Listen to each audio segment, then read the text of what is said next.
Here we go again. It sounds like it is Groundhog's Day all over again for the Pittsburgh Steelers, as it seems like I've made this video before.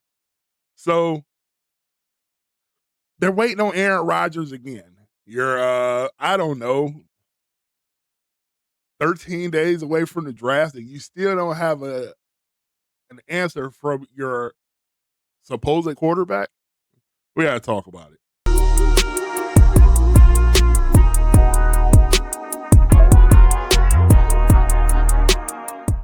So Aaron Rodgers has not made a decision yet on whether he's coming back. And Charlie Batch, who was a former uh, backup quarterback for the Pittsburgh Steelers, has a podcast show. I think with Trey Essex, if I'm not mistaken. So shout out to them guys. So they did a podcast, and basically Charlie Batch said that Aaron Rodgers has not signed because he wants at least $30 million a year. That says I have no idea what I'm talking about. This is my 27th year in the NFL. I've been part of leadership teams. I see how things in the inner makings of the organization work. When you are 3.5 weeks into free agency and you have not signed yet, that lets me know it's about money. Ooh. And my thoughts is I would tell Aaron Rodgers, thank you for your service, but we will go elsewhere. The Pittsburgh Steelers backed themselves into a corner. And you would think an organization that is as storied as the Pittsburgh Steelers would think about, we have not found our quarterback, our future quarterback, since Ben Roethlisberger has retired. We have not had a contingency plan in place. We've been through the Kenny Pickett's, the Doug Hodges, been through the Mason Rudolphs. Now you had the Aaron Rodgers. I mean, you're going through these guys, and these are Band-Aids on a machete wound. Yes, did Aaron Rodgers get him to the playoffs last year? Did Aaron Rodgers have his best game against the Baltimore Ravens? Yes, he did. But they had to limp into the playoffs. They got lucky. A missed field goal kicked by Tyler Luke, or they were going home. This is not sustainable, what the Pittsburgh Steelers are doing. And then you go into another offseason in 2026, and you have no plan at the quarterback spot. I want to talk about how you're in constant communication with Aaron Rodgers and everything else, and we're trying to get these things worked out. Why are you in constant contact with Aaron Rodgers? Either the man is playing or he's not. Period. This is not a thing of he's at his peak of his career. Like, this is 2013 Aaron Rodgers. Aaron Rodgers is 42 years old. Not saying that he still can't sling the ball, because he can. But Aaron Rodgers does not want to get hit. He does not want to hold on to the ball to see if a play develops. He just wants to get that thing out in 1.9 seconds. Pittsburgh fans, don't that sound familiar to you? Didn't Ben Roethlisberger do that towards the end of his career? Didn't want to hold on to the ball. Didn't want to run play action because he didn't want to turn his back to the defense. Wanted to get the ball out in like a second or two.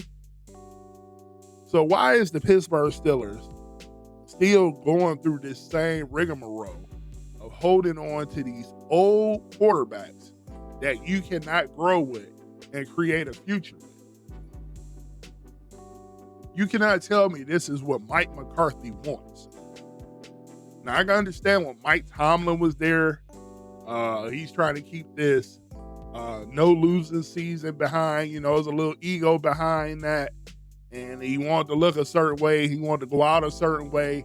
You know, he tried the Kenny Pickett experiment. It didn't work out for him. All of that stuff is whatever. You know, that's over with. But you're telling me a new coach coming in with a new Steelers era don't want a new quarterback, don't want his own quarterback that he can mold and move forward in the future with? You're going to bring back an Aaron Rodgers who played decent in certain games, and when he played elite teams, he didn't show up? This is a move from upstairs. This is a move from Art Rooney. Not wanting this team to miss the playoffs versus understanding this team has to play for the long game. You cannot keep band-aiding up this situation. You have to find a quarterback. And it's like they're scared to rip the Band-Aid off and find who's going to be their next guy. Now, you did all of this. You let Kirk Cousins go. Kirk Cousins, you maybe could have got a shot at him. Pay him little to nothing. Let Atlanta pay for the back end of his money. And you maybe could have brought Kurt in on a year's deal.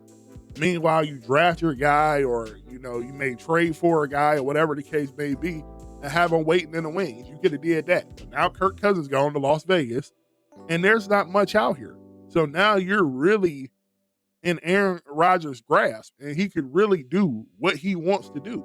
So the Pittsburgh Steelers do not have a plan going into this NFL draft. Now, does this make them run an overdraft because now they're in emergency mode? Do they run and all of a sudden go draft a Ty Simpson? Are they ready for Will Howard to start? Do they make a trade? Now, I can see them making a trade, maybe with the Philadelphia Eagles. Going to get the backup over there. Going to get to Tanner McKee. Andy Whitehall was a part of their personnel department over there for the Philadelphia Eagles before he went to the Pittsburgh Steelers. Maybe Tanner McKee becomes an option. Maybe they make a trade with the Chicago Bears where they have something on the table to go get Tyler Badgett. I think both of those moves will actually be pretty good moves. I think both of those guys are really talented quarterbacks that maybe can take that next step into being, formidable starting quarterbacks. But we won't know that because the Pittsburgh Steelers are so hell-bent on not ripping the Band-Aid off. They want to keep this tradition and this legacy going, but this legacy is sinking.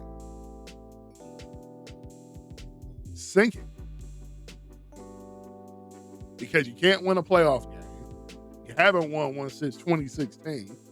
The coach had to walk away from you. Mike Tomlin had to walk away from you. You didn't fire him. It's like you just keep holding on to this rope that keeps slipping out of your hand. Now you're bringing Mike McCarthy in, somebody who really does know offense, whether I was a fan of the hire or not. He knows offense. So why try to bring a 42, 43-year-old quarterback back in Aaron Rodgers, who him and Mike had friction when they was in Green Bay towards the end of their run together. And they won a Super Bowl together. So why hold on to him? Let Aaron Rodgers go somewhere else if he wants to continue to play. But I don't think Pittsburgh is the spot for him. I think the Pittsburgh Steelers need to be big boys and put on their big boy draws and make a decision on their future. Either you go draft a quarterback, you go trade for a quarterback, but it needs to be a young guy that the Pittsburgh Steelers can build with. What is the point of trading for all these receivers like the DK Metcalfs and the Michael Pittmans and all these other guys if you're not going to put the quarterback in place that could get them the ball consistently? That could be a large focal point of that team. Because believe it or not, if the Pittsburgh Steelers go into this season bending the knee to Aaron Rodgers, and Aaron Rodgers is the starting quarterback for them for 2026, you'll be looking at another 10-7 season and get blown out in the first round of the playoffs. So if that's what you like, and you think the standard is the standard, I'm going to say it's just the same old. Let me know what you guys think in the comments below. Who should the Pittsburgh Steelers draft in this upcoming draft? Let me know. Leave it in the comments. And if you guys want a live show coming up here soon, leave it in the comments too, and we'll get that done. So, to the next video. Peace.